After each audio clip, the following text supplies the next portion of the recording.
Hi every one, welcome to Pariksha academy.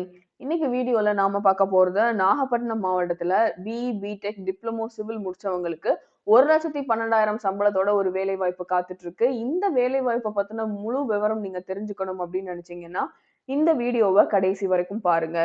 அதுக்கு முன்னாடி எங்க சேனலை சப்ஸ்கிரைப் பண்ணாம இருக்கிறவங்க சப்ஸ்கிரைப் பண்ணிடுங்க. நாங்க போடுற வீடியோஸ் எல்லாம் உடனே உங்க நோட்டிபிகேஷன் பார்க்கு வரணும் அப்படின்னு நீங்க நினைச்சீங்கன்னா சப்ஸ்கிரிப்ஷனுக்கு பக்கத்துல இருக்க பெல் ஐகான் பிரஸ் பண்ணுங்க. இதுதான் அந்த நோட்டிஃபிகேஷன். இந்த நோட்டிஃபிகேஷன் இந்த மாசம் 12ஆம் தேதி ரிலீஸ் பண்ணியிருக்காங்க. ஸோ இது யார் ரிலீஸ் பண்ணா அப்படின்னு பார்த்தீங்கன்னா, நாகப்பட்டினம் மாவட்டத்துல இருக்கிற ஊரக வளர்ச்சி மற்றும் ஊராட்சித்துறை ரிலீஸ் பண்ணியிருக்காங்க. இது எந்த போஸ்டிங்க்கான நோட்டிஃபிகேஷன் அப்படின்னா, பணி பார்வையாளர், இளநிலை வரைதொழில் அலுவலர். நேரடி நியமனம்காக தான் இந்த நோட்டிஃபிகேஷன் ரிலீஸ் பண்ணியிருக்காங்க. இந்த நோட்டிஃபிகேஷன்ல வேற என்னெல்லாம் சொல்லியிருக்காங்க அந்த விவரத்தையும் பார்த்துடலாமா? ஸோ நான் சொன்ன மாதிரி பதவியோட பெயர் வந்து பார்த்தீங்கன்னா, பணி பார்வையாளர், இளநிலை வரைதொழில் அலுவலர். ஸோ இதை வந்து சூப்பர்வைசர், ஓவர்சீரர், டிராஃப்ட்ஸ்மேன் அப்படின்னு சொல்லுவாங்க. ஸோ இவங்களோட வேலை என்ன அப்படின்னு பார்த்தீங்கன்னா, அப்போ உங்களுக்கே தெரியும், நிறைய சிட்டிஸை வந்து ஸ்மார்ட் சிட்டிஸா மாத்திட்டு இருக்காங்க. நிறைய பாலங்கள் கட்டிட்டு இருக்காங்க தமிழ்நாடு முழுக்க. நிறைய கட்டிட வேலைகளும் போயிட்டு இருக்கு. ஸோ இந்த மாதிரி ஊரக வளர்ச்சிக்கு கீழே நிறைய திட்டங்கள் போயிட்டு இருக்கு இல்லையா? ஸோ அதுல வந்து நிறைய கன்ஸ்ட்ரக்ஷன் ஒர்க் போயிட்டு இருக்கு. அந்த கன்ஸ்ட்ரக்ஷன் ஒர்க்கை வந்து மேற்பார்வையிடுதல் தான் இவங்களோட வேலையே.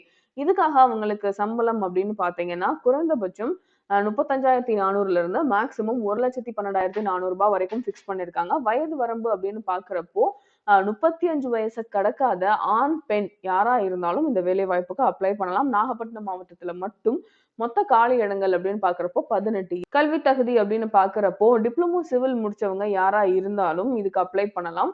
அடுத்து வந்து பாத்தீங்கன்னா, அதாவது அவங்க வந்து ரெகுலர்ல பண்ணியிருந்தாலும் சரி, பார்ட் டைம்ல பண்ணியிருந்தாலும் சரி, அவங்க தாராளமா அப்ளை பண்ணலாம். பிடெக் சிவில் முடிச்சவங்களும் அப்ளை பண்ணலாம். ஆனா டிஸ்டன்ஸ் மோட்ல கம்ப்ளீட் பண்ணியிருந்தாங்க அப்படின்னா அவங்களோட அப்ளிகேஷனை ரிஜெக்ட் பண்ணிடுவோம் அப்படின்னு தெளிவா கொடுத்துருக்காங்க. இதுக்கு அப்ளை பண்றதுக்கு கடைசி நாள் அப்படின்னு பாத்தீங்கன்னா, வர 8ஆம் தேதி, அதாவது வர புது வருஷத்தோட ஜனவரி மாசம் இருக்கு இல்லையா, அதோட 8ஆம் தேதி தான் இதுக்கு அப்ளை பண்றதுக்கு கடைசி நாள். இந்த நோட்டிபிகேஷன் நீங்க எங்க எடுக்கலாம் அப்படின்னா, www.nagapattinam.nic.in அப்படின்ற வெப்சைட் குள்ள போனீங்கன்னா இந்த அஃபிஷியல் நோட்டிபிகேஷனும் இருக்கும், பிளஸ் அப்ளிகேஷன் ஃபார்மும் இருக்கும். அதை ஜஸ்ட் எடுத்து டவுன்லோட் பண்ணுங்க. டவுன்லோட் பண்ணி ஃபில் பண்ணி அதோட நீங்க என்னென்ன அட்டாச் பண்ணணும் அப்படின்னா, உங்களோட எஜுகேஷன் குவாலிஃபிகேஷன் சர்டிஃபிகேட், பிளஸ் உங்களோட கம்யூனிட்டி சர்டிஃபிகேட், உங்களோட டிரான்ஸ்ஃபர் சர்டிஃபிகேட், பிளஸ் உங்களோட ஆதார் ஐடி ஜெராக்ஸ், இது எல்லாத்தையும் அட்டாச் பண்ணி முன்னுரிமை சான்றிதழ் ஏதாவது வச்சிருந்தீங்கன்னா அதையும் சேர்த்து அட்டாச் பண்ணி உங்களோட அப்ளிகேஷன் ஃபார்ம் நாகப்பட்டினம் மாவட்டத்துல இருக்க ஊரக வளர்ச்சி மற்றும் ஊராட்சி துறையை சேர வேண்டிய கடைசி நாள் 8ஆம் தேதி. திரும்பவும் சொல்றேன், வர ஜனவரி மாசம் 8ஆம் தேதிக்குள்ள உங்களோட அப்ளிகேஷன் ஃபார்ம் அங்க இருக்கணும். இந்த வேலை வாய்ப்பை பத்தி திரும்பி சொல்றேன். இது வந்து நாகப்பட்டினம் மாவட்டத்துல இருக்கிற ஊரக வளர்ச்சி மற்றும் ஊராட்சி துறையில கொடுத்திருக்க வேலை வாய்ப்பு. இதுக்கு அப்ளை பண்றதுக்கு எந்த ஒரு விண்ணப்ப கட்டணமும் கிடையாது, எந்த ஒரு பரீட்சையும் கிடையாது. கல்வி தகுதி அப்படின்னு பாக்குறப்போ பிடெக் சிவில், டிப்ளமோ சிவில் முடிச்சிருந்தா அப்ளை பண்ணலாம். வயது வரம்பு அப்படின்னா 35 வயசை தாண்டாத ஆண், பெண் யாரா இருந்தாலும் அப்ளை பண்ணலாம். இந்த வேலை வாய்ப்புக்கு அதிகபட்சமான சம்பளம் அப்படின்னு பார்த்தப்போ 1,12,400 வரைக்கும் ஃபிக்ஸ் பண்ணியிருக்காங்க. நாகப்பட்டினம் மாவட்டத்துல மட்டும் 17 காலி இடங்கள் இருக்கு. ஸோ இதுக்கு அப்ளை பண்றதுக்கு கடைசி நாள் வர ஜனவரி 8ஆம் தேதி. யாருக்கெல்லாம் எலிஜிபிலிட்டி இருக்குன்னு நினைக்கிறீங்களோ இம்மிடியேட்டா அப்ளிகேஷன் ப்ராசஸை ஸ்டார்ட் பண்ணுங்க.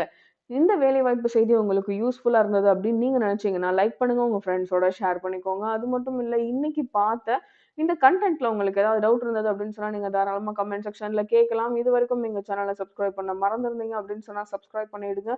நாங்க போடுற வீடியோஸ் எல்லாம் உடனே உங்க நோட்டிபிகேஷன் பார்க்கு வரணும் அப்படின்னு நீங்க நினைச்சீங்கன்னா சப்ஸ்கிரிப்ஷனுக்கு பக்கத்துல இருக்க பெல் ஐகான் பிரஸ் பண்ணுங்க. Thank you so much for watching the video.